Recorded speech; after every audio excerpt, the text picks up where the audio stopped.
What's up everyone? So, for today's video, anuin po natin yung calculator, code for arithmetic calculator. So first, bakit ba num1 na num2? Num1, for the first number yung bibigay natin, o yung bibigay mo. Second is operator, which is addition, subtraction, multiplication, and division. And yung last, yung num2, yung ibibigay mong yung pwedeng i-add or subtract or times or i-divide do sa isa number. For example, 1 times 1. 1 dun, ito. Times yung operator. Yan yung pangalawa, yung another 1. Bakit ba OP? OP kasi stands for operator, kaya dineclare siya as char.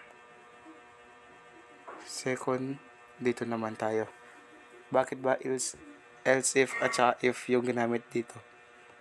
Kasi if in case iba yung hindi addition, subtraction, multiplication yung gagamitin, or in case mag-iba-iba ka ng operator, sabihin natin mag-iba-iba ka ng operator, ito yung code dun para sa apat na yun, para gumana siya. If in case hindi man addition yung gamitin mo or subtraction, at least gagana siya sa ibang operator, hindi lang siya mag-stand sa isang operator. And dito tayo, else division by 0 is not allowed. So ibig sabihin, yung kapag nag-divide ka daw na sa 0, di siya pipwede, kasi 0 yun eh, divide, diba? Division by 0 is not allowed. Dito siya doon sa unang else. Sa huling else naman, invalid operator. If in case wala siya dito sa apat, automatic mag-ano na siya as invalid operator. And tingnan natin yung magiging result. So first, tulad ng sinabi ko kanina, let's input a number.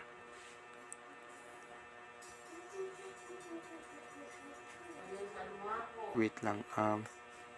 Ito 5. Tapos tap mo lang yun. Ayan, yung operator. So, ano bang operator?